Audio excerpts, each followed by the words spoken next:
Alrighty, so let me know if this sounds familiar. You're like working with a client and you're doing everything you possibly can. You're really stressing over getting the cost per conversion down as low as possible, but the client remains frustrated with you and it's just impossible to make them happy.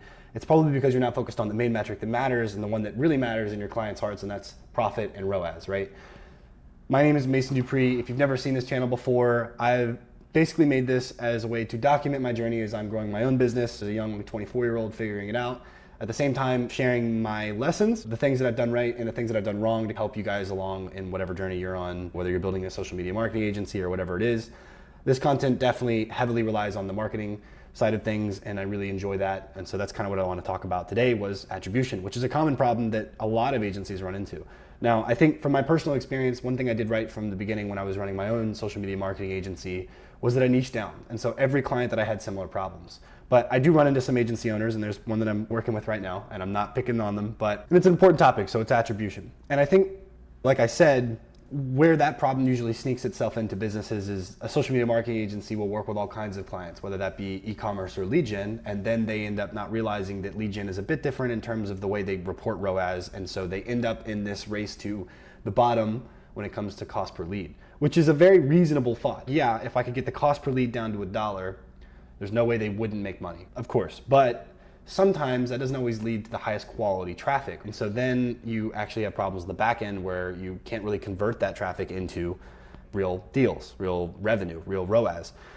And so for that reason, I want to go over attribution, the pain points, and the important things to take into account, especially if you're in a lead gen based business. It's a little bit more difficult. And so there's a couple of ways of going about solving that. From what we do, we have UTMs in place. UTMs are basically parameters that are attached to a URL. So, whatever the website is, google.com, you can attach what are called parameters, little extra bits of information that actually can be totally made up and arbitrary. So you can say google.com medium equals Google or whatever. And so then wherever my form submission link is or whatever, there would be something in that form that would basically capture that, and it would say medium was Google. And I would put those links strategically where they belong. So if it was on Instagram, then I would make a UTM that would basically define that traffic as coming from Instagram. And I don't know where else you'd put a link on Instagram, but if you even wanted to get down to like Instagram bio, then you could define it as this is the link in my Instagram bio and this is the traffic coming from that. Or you can do it from your YouTube channel. You can do it by video if you wanted to. UTMs can become incredibly niche and hyper targeted to be able to allow you to identify where that traffic's coming from, really show you on a table where all of the traffic is coming from. And then if you've got proper attribution in place, capturing the information, the revenue on the back end, then you can attribute all of that traffic or a revenue to that traffic. And so you know how much your YouTube is generating you in sales. You know how much your Instagram is. You know how much your website is. You know how much your paid traffic is. And paid traffic is a little different. So a lot of people will set up ads, they'll do a pixel, and then the pixel informs the machine learning that happens on whatever ad platform you're using, whether that be Google or Facebook or whatever. But what it really doesn't do is attribute on the back end the ROAS when it comes to longer term conversion cycles. So if you're a business that for whatever reason someone comes into a funnel, it may take on average a month for them to convert. Or in my direct experience, it may take in real estate up to 6 months, maybe even 12 months before they convert. When you have longer cycles like that, you have to make sure that you're doing the best you can to whatever that data source is, whatever that thing is that's taking the credit card needs to feed back to a central data point or a data center that can match the lead and the date they came in and from what campaign to the revenue that they brought in. And so that way you can then start to really attribute per campaign how much revenue the campaigns are generating, and then you can really look at how much did I spend on this campaign and how much did it generate. And from then on, it's a different game. It doesn't really matter what cost per lead is. You always want to get it lower, but if the ROAS is higher and the cost per lead is either the same or higher, I would rather still take the higher ROAS. It's really just a measure of profitability, and why would you focus on anything other than that?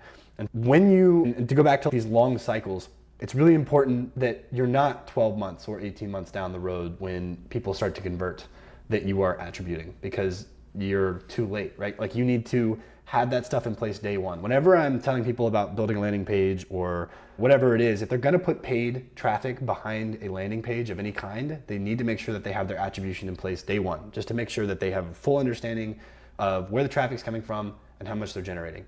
And then you have a sense of ROAS. Now, the kind of caveat to that is that once you start doing that, and if you are a good agency and you're constantly reporting to your client, then you're gonna find that maybe your marketing wasn't as good as you thought it was.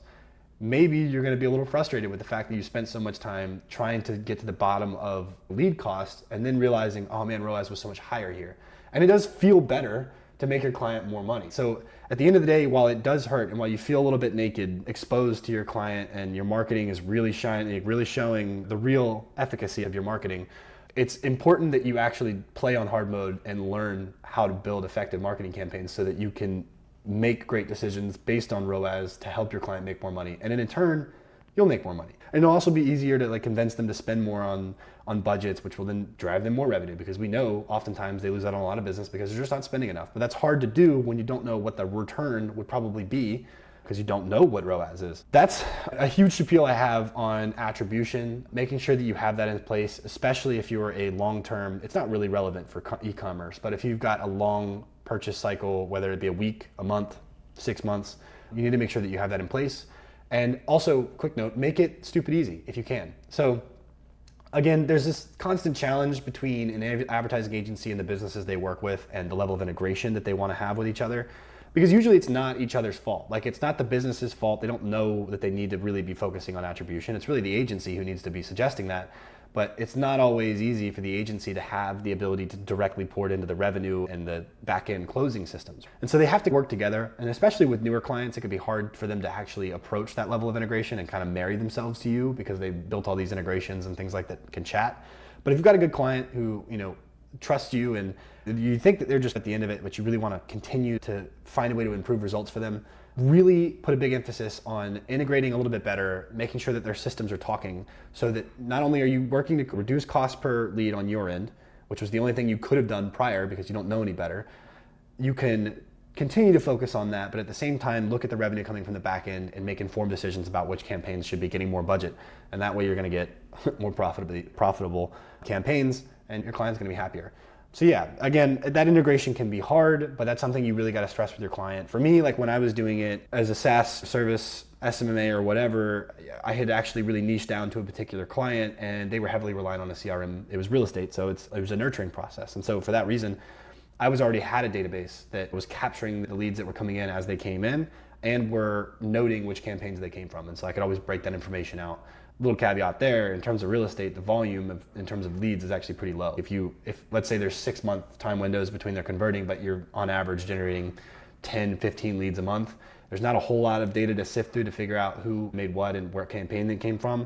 You can do the back math, but save yourself the trouble. If you can put it in place and make the system stupid easy so that they work for you, then you're going to be 10 times easier. It's going to be 10 times easier to reflect on ROAS and make good informed decisions to help set up more profitable campaigns. But anyway, I wanted to make a video that was a little bit more tangible, a little bit more tactical in terms of the marketing and how a small business could maybe help themselves. I'm not sure if I want to tailor this channel towards small businesses and help them out. I'm thinking about doing sort of consulting booking links or whatever, so that if a small business wants to book some time with me to just go over some of these things, have questions. Because I think a lot of these problems source from people just not knowing that they needed to have that in place. And that's something that it could be easily shared, and then you have a high level of confidence that whatever marketing agency you're using will have the right things in place to make sure you can make those good informed decisions. But anyway, thinking about tailoring this towards small business owners and stuff like that, and helping them build theirs marketing campaigns while I'm building my business and stuff like that. But anyway, I hope you guys enjoyed it. I really appreciate your time. If you've watched all the way to the end, please subscribe. It helps the channel a ton, and I will see you guys in the next video. Thanks. All right, bye.